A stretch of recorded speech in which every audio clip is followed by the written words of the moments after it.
নমস্কার, welcome to my channel. বন্ধুরা, আজকে আপনাদের সঙ্গে শেয়ার করছি পটল চিংড়ি।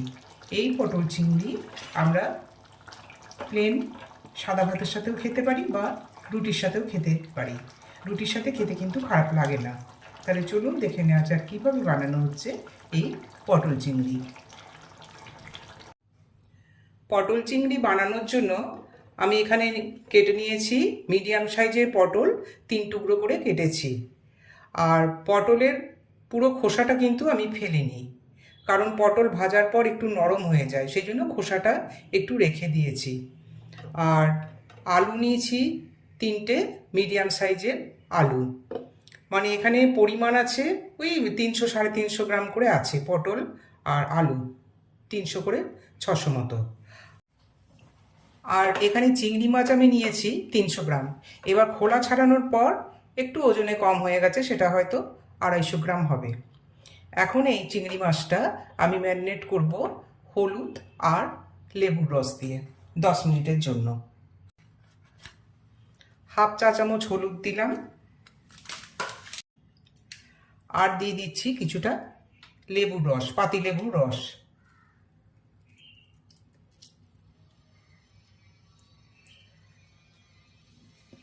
এখন এটা 10 মিনিট ম্যারিনেট করে আমি রেখে দেব।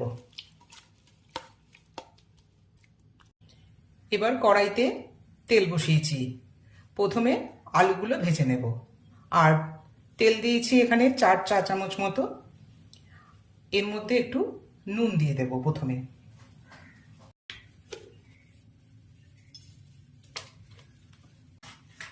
আর দেব একটু ভাজার জন্য হলুদ।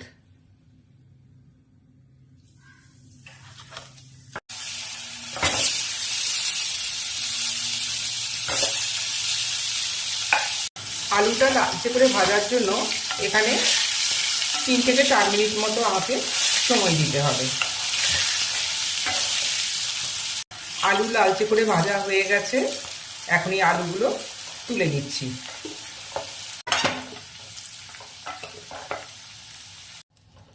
এবারে দেব পটলগুলো, ওই একই তেলেই আমি পটল ভেজে নিচ্ছি।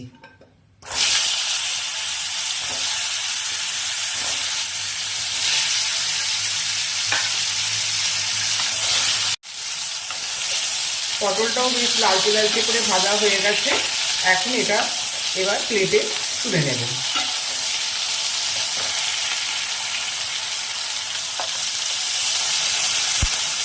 একই তেলে যে চিংড়ি মাছটা ম্যারিনেট করেছিলাম, সেই চিংড়ি মাছটা এখন ভেজে নেব।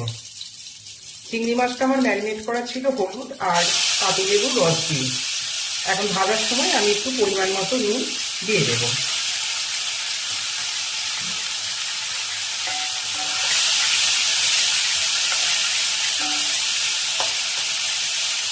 আর চিংড়ি মাছ খুব বেশি ভাজার দরকার নেই, কারণ চিংড়ি মাছ বেশি ভাজলে শক্ত হয়ে যায়। এটা 2 মিনিট মতো আমি মিডিয়াম ফ্লেমে একটু নাড়াচাড়া করে নেব। ভাজার জন্য যতটুকু নুনের প্রয়োজন এখানে আমি পরিমাণ মতো নুনটা দিলাম।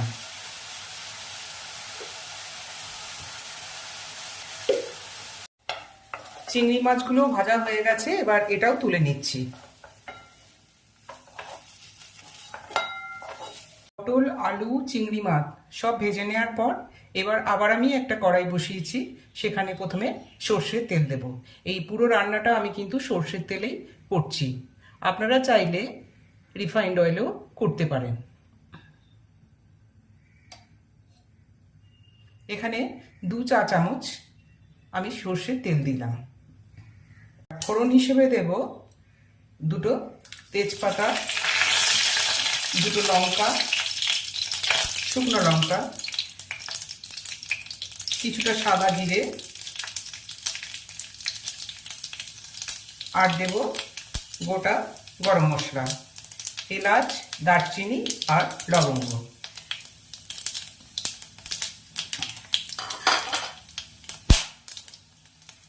এই মশলাগুলো একটু কষিয়ে নেব, তারপরে এর মধ্যে দেব আমি পেঁয়াজটাও কষিয়ে নেব। ফোড়নটা আমার রেডি হয়ে গেছে, এখন দিয়ে দিচ্ছি পেঁয়াজ।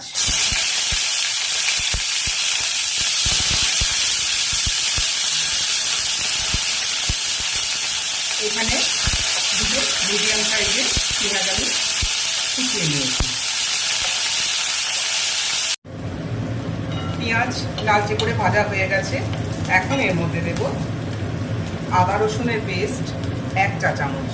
আদা এবং রসুন দুটোই কিন্তু সমান পরিমাণে আছে।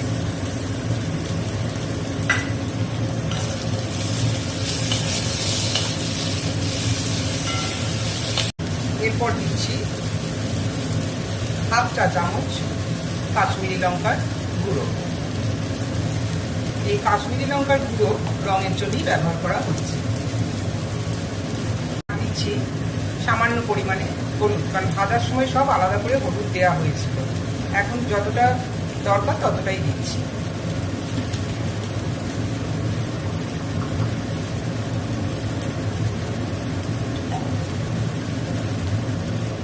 আর দিচ্ছি 1 চা চামচ ধনে গুঁড়ো।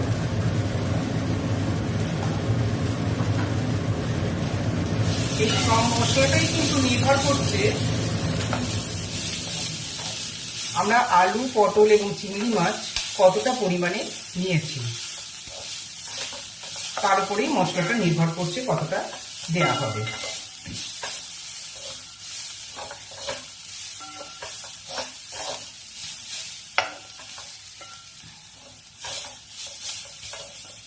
এবার এর মধ্যে দেব টমেটো আর কাঁচা লঙ্কা। আমি এখানে বেটে নিয়েছি। টমেটো আছে একটা বড় সাইজে, আর 5টা মতো কাঁচা লঙ্কা আছে।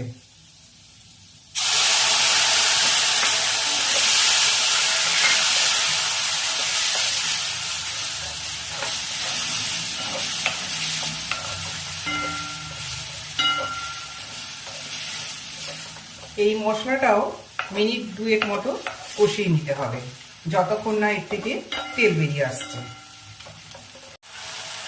মশলাটা কষিয়ে নিতে নিতেই আমি এর মধ্যে অ্যাড করে দিচ্ছি 2 চা চামচ দই।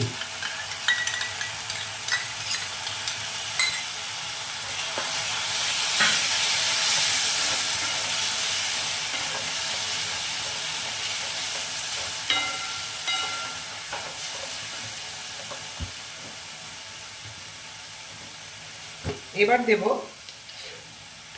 পরিমাণ মতো চিনি।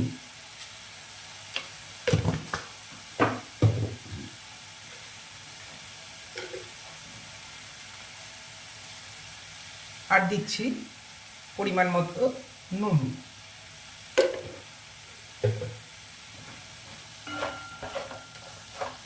মশলা প্রায় কষানো হয়ে গেছে। এখন আর মিনিট 2 মতো কষালে এটা হয়ে যাবে।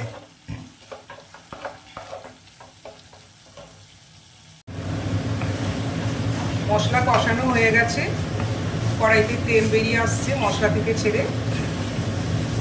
এবার এর মধ্যে আমি দিয়ে দেব ভেজে রাখা আলু, পটল আর চিংড়ি মাছ। প্রথমে দিয়ে দিলাম পটল, তারপর আলু,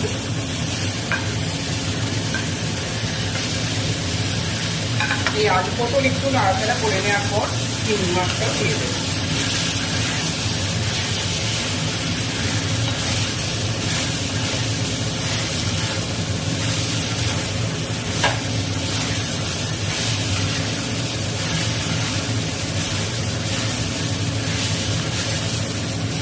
দিচ্ছি চিংড়ি মাছটা।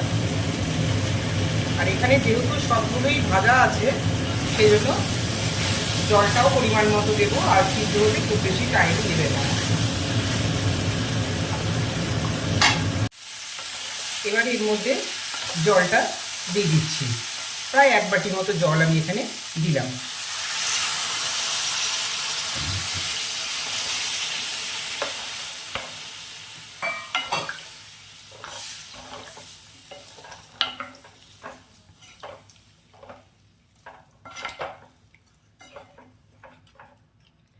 এই 7 থেকে 8 মিনিট মতো লাগবে এটা সিদ্ধ হতে।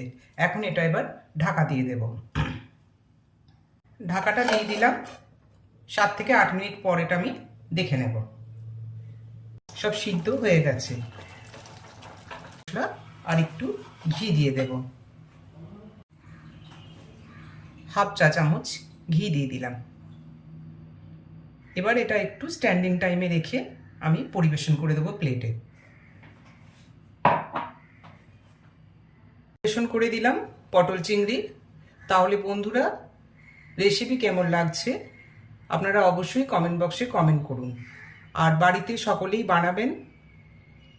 আর এই রেসিপি যদি আপনাদের ভালো লাগে তাহলে অনুরোধ রইল চ্যানেলটি লাইক, শেয়ার এবং সাবস্ক্রাইব করবার জন্য। আজকের মতো তাহলে আসি, নমস্কার।